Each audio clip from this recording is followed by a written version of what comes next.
ರಾಜ್ಯ ಸರ್ಕಾರದ ಹಿಜಾಬ್ ಆದೇಶ ಏನಿದೆ ಈ ಆದೇಶದ ಬಗ್ಗೆ ಸಿಎಂ ಸಿದ್ದರಾಮಯ್ಯನವರು ಸಮರ್ಥನೆ ಮಾಡಿಕೊಂಡಿದ್ದಾರೆ. ಶಾಲಾ ಕಾಲೇಜುಗಳಲ್ಲಿ ಹಿಜಾಬ್ಗೆ ಅವಕಾಶ ಇದೆ ಅಂತ ಸಿದ್ದರಾಮಯ್ಯನವರು ಹೇಳಿದ್ದಾರೆ. ಸರ್ಕಾರದ ಹಿಜಾಬ್ ಆದೇಶಕ್ಕೆ ಸಿದ್ದರಾಮಯ್ಯನವರು ಕೊಟ್ಟಂತ ಸಮರ್ಥನೆ ಇದು. ಕೇಸರಿ ಶಾಲುಗಳನ್ನ ಹಾಕೊಂಡು ಶಾಲೆ ಕಾಲೇಜುಗಳಿಗೆ ಬರೋ ಹಾಗಿಲ್ಲ. ಶಾಲೆ ಕಾಲೇಜುಗಳಲ್ಲಿ ಕೇಸರಿ ಶಾಲೆಗೆ ಅವಕಾಶ ಇಲ್ಲ ಅಂತ ಹೇಳಿದ್ದಾರೆ ಸಿಎಂ. ಜನಿವಾರ, ಶಿವದಾರ, ರುದ್ರಾಕ್ಷಿ, ಹಿಜಾಬ್ಗೆ ಮಾತ್ರ ಅವಕಾಶ ಅಂತ ಸಿಎಂ ಹೇಳಿಕೆ ಕೊಟ್ಟಿದ್ದಾರೆ. ಹಿಜಾಬ್ ಒಂದೇ ಅಲ್ಲ, ಶನಿವಾರ ಹಾಕೊಳ್ಳೋರು, ಶಿವದಾರ ಹಾಕೊಳ್ಳೋರು, ರುದ್ರಾಕ್ಷಿ ಹಾಕೊಳ್ಳೋರು ಅವರೆಲ್ಲರಿಗೂ ಕೂಡ ಹಾಕಬಹುದು. ಅವರ ನಂಬಿಕೆಗಳಿಗೆ ಅನುಗುಣವಾಗಿ ಹಾಕಬಹುದು. ಅಪ್ ಟು 12th ಸ್ಟ್ಯಾಂಡರ್ಡ್ವರೆಗೆ. ಅದು ಹೈಸ್ಕೂಲ್ ಇರಲಿ, ಕಾಲೇಜ್ ಇರಲಿ, ಪ್ರೈಮರಿ ಸ್ಕೂಲ್ ಇರಲಿ, ಎಲ್ಲಕ್ಕೂ ಕೂಡ ಅನ್ವಯ ಆಗ್ತದೆ. ಅವ್ರು ಕೇಳ್ತಿರೋದು ಕೇಸರಿ ಶಾಲೆಗೂ ಅವಕಾಶ ಇದೆಯಾ ಅಂತ ಕೇಳ್ತಿರೋದು. ಅವಕಾಶ ಇದೆಯಾ ಅಂತ ಕೇಳ್ತಿದ್ದಾರೆ. ಕೇಸರಿ ಶಾಲೆ ಹಾಕೊಂಡು ಬರ್ಬೋದಾ ಅಂತ ಕೇಳ್ತಾರೆ. ಶಾಲೆ ಇಲ್ಲ, ಶಾಲೆ ಹಾಕೊಂಡು ಬರೋಂಗಿಲ್ಲ. ಶಾಲೆ ಹಾಕೊಂಡು ಬರೋಂಗಿಲ್ಲ. ಟರ್ಬನ್ ಹಾಕೋಬೋದು, ಜನಿವಾರ ಹಾಕೋಬೋದು, ಮತ್ತು ಶಿವದಾರ ಹಾಕೋಬೋದು, ರುದ್ರಾಕ್ಷಿ ಹಾಕೋಬೋದು, ಮತ್ತು ಹಿಜಾಬ್ ಹಾಕೋಬೋದು. ಟರ್ಬನ್ ಹಾಕೊಂಡ್ ಬರ್ಬೋದಾ ಅಂತ ಅವ್ರು ಹೇಳ್ತಾರೆ. ಹಿಜಾಬ್ ಬಗ್ಗೆ ಮಾತಾಡ್ತೀರಾ, ಜನಿವಾರ ಕಾಣಿಸಲ್ವಾ? ಹಿಂದೂ ಸಂಘಟನೆ ಹಾಗೂ ಬಿಜೆಪಿಗೆ ಮಧು ಬಂಗಾರಪ್ಪ ಟಾಂಗ್ ಕೊಟ್ಟಿದ್ದಾರೆ. ಮಕ್ಕಳ ಹಿತದೃಷ್ಟಿಯಿಂದ ಈ ನಿರ್ಧಾರವನ್ನ ತಗೊಂಡಿದ್ದೀವಿ, ಆದೇಶ ಹಿಂಪಡೆಯಲ್ಲ ಅಂತ ಮಧು ಬಂಗಾರಪ್ಪ ಹೇಳಿಕೆ ಕೊಟ್ಟಿದ್ದಾರೆ. ನಿಮಗೆ ಮಾತಿದ್ರೆ ಹಿಜಾಬ್ ಅಂತ, ಯಾಕೆ ನಿಮಗೆ ಜನಿವಾರ ಎಲ್ಲ ಕಾಣಿಸೋದಿಲ್ವ? ನಿಮಗೆ ಜನಿವಾರ ಕಟ್ ಮಾಡಿದಾಗ ಇಲ್ಲ ತೆಗೆಸಿದಾಗ ಅದು ಮನಸ್ಸಿಗೆ ಬೇಜಾರಾಗಲಿಲ್ವಾ? ಯಾಕೆ ಯಾವಾಗಲೂ ಹಿಜಾಬ್ ಮಾತಾಡ್ತೀರಾ? ಧರ್ಮದವರು ಒತ್ತಾಯಕ್ಕೆ ಮಣಿದು ಯಾರು ನಿಮಗೆ ಹೇಳಿದ್ದು? ನಿಮಗೆ ಅದಕ್ಕೆ ಹೇಳಿದ್ದು ನಿಮಗೆ ನಿಮಗೆ ಯಾರು ಆಯ್ತು ಭರವಸೆ? ಹಂಗಾರೆ ಓಟ್ ಹೆಂಗೆ ಪುಕ್ಷಟೆ ಬರ್ತದ? ಭರವಸೆ ಮೇಲೆ ತಾನೇ ಬರೋದು.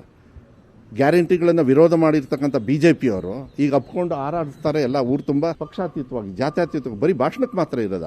ಯಾಕೆಂದ್ರೆ ಅನುಷ್ಠಾನ ಮಾಡ್ತಕ್ಕಂಥದ್ದು ಒಂದು ಪ್ರಜಾಪ್ರಭುತ್ವದಲ್ಲಿ ಆಯ್ಕೆ ಆಗಿರ್ತಕ್ಕಂಥ ಒಂದು ಸರ್ಕಾರದ ಕರ್ತವ್ಯ ಹೌದು ಅಲ್ಲೋ? ಅದನ್ನು ನಾನು ಮಾಡ್ಕೊಂಡು ಬಂದಿದ್ದೀನಿ. ನನಗೆ ಭಾಳ ಹೆಮ್ಮೆ ಇದೆ. ಯಾರ್ಯಾರು ಇದನ್ನು ದ್ವೇಷ ಮಾಡ್ತಾ ಇದ್ದೀರಿ ಅದು ನೀವು ನರೇಂದ್ರ ಮೋದಿಯವ್ರ ವಿರುದ್ಧನೇ ಅಂತ ಹೇಳಿ ಅಂದ್ಕೊಳ್ಳಿ. ಮಕ್ಕಳ ಒಂದು ಭವಿಷ್ಯಕ್ಕೆ ನೀವು ಕೈ ಹಾಕ್ತಾ ಇದ್ದೀರಾ, ಕೈ ಹಾಕಬೇಡಿ ಅಂತೇಳಿ ನಮ್ಮ ಮನವಿಯನ್ನು ಮಾಡಲಿಕ್ಕೆ ಇಷ್ಟಪಡ್ತೇನೆ. ಅದನ್ನು ಎಲ್ಲ ನೋಡ್ಕೊಂಡಿದ್ದೆ. 22ನೇ ತಾರೀಕು 22ನೇ ಇದನ್ನು ತೆಗೆದ ಮೇಲೆ ನಾನು ಇನ್ನೇ ಇದ್ರ ಬಗ್ಗೆ ಉತ್ತರ ಕೊಟ್ಟಿದ್ದೀನಿ. ಶಾಲೆಗಳಲ್ಲಿ ಹಿಜಾಬ್ಗೆ ಅಸ್ತು ಅಂದಿದ್ದು ಬಿಜೆಪಿ ನಾಯಕರ ಆಕ್ರೋಶಕ್ಕೆ ಕಾರಣ ಆಗಿದೆ. ಹಿಜಾಬ್ ಹಾಕಿದ್ರೆ ಕೇಸರಿ ಶಾಲು ಹಾಕಿ ಬರ್ತಾರೆ. ಪರಿಷತ್ ಪ್ರತಿಪಕ್ಷ ನಾಯಕ ಛಲವಾದಿ ನಾರಾಯಣಸ್ವಾಮಿ ಹೇಳಿಕೆ ನೀಡಿದ್ದಾರೆ. ಯಾವುದೇ ಅಲ್ಪಸಂಖ್ಯಾತರು ಸಮವಸ್ತ್ರ ಬದಲಾವಣೆಗೆ ಕೇಳಲಿಲ್ಲ.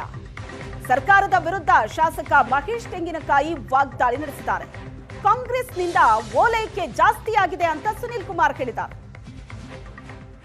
ಕಾಂಗ್ರೆಸ್ ಪಕ್ಷ ಮತ್ತೊಮ್ಮೆ ರಾಜ್ಯದಲ್ಲಿ ಸಂಘರ್ಷಕ್ಕೆ ಎಡೆ ಮಾಡಿ ಕೊಡ್ತಾ ಇದೆ ಅಂತ ನನ್ನ ಭಾವನೆ. ಶಾಲಾ ಕಾಲೇಜುಗಳಲ್ಲಿ ನಾವು ಮೊದಲಿಂದಲೂ ಮಾತಾಡ್ತೇವೆ, ಬ್ರದರ್ ಸಿಸ್ಟರ್ಹುಡ್ ಇರಬೇಕು ಅಂತ.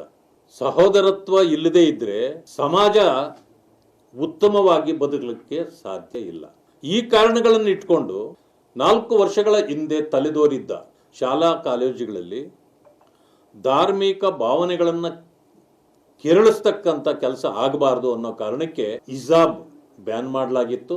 ಅಥವಾ ಯಾವುದೇ ಯೂನಿಫಾರ್ಮ್ನ ಬಿಟ್ಟು ಹೊರಗಡೆ, ಈಗ ಕೆಲವು ಯೂನಿಫಾರ್ಮ್ನ ಒಳಗಡೆ ಇರ್ತವೆ. ಸರ್ಕಾರ ಶಾಲಾ ಸಮವಸ್ತ್ರ ಕುರಿತಾಗಿ ನಿನ್ನೆ ಹಿಜಾಬ್ಗೆ ಅನುಮತಿ ಕೊಟ್ಟು ಜನಿವಾರ, ರುದ್ರಾಕ್ಷಿಯನ್ನು ಎಳೆತಂದು ಕೇಸರಿ ಶಾಲೆಗೆ ನಿಷೇಧವನ್ನು ಹೇರಿ ಒಂದು ಸುತ್ತೋಲೆಯನ್ನು ಹೊರಡಿಸಿದ್ದಾರೆ.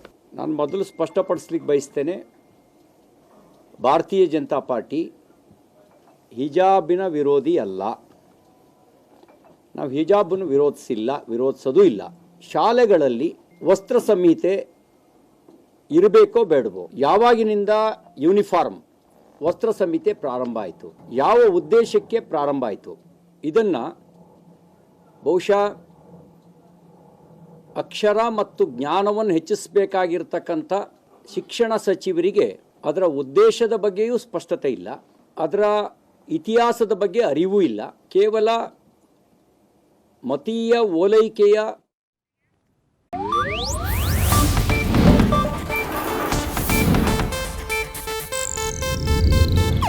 ಇದು ಏಷ್ಯಾನೆಟ್ ನ್ಯೂಸ್ ನೆಟ್ವರ್ಕ್ ಪ್ರಸ್ತುತಿ.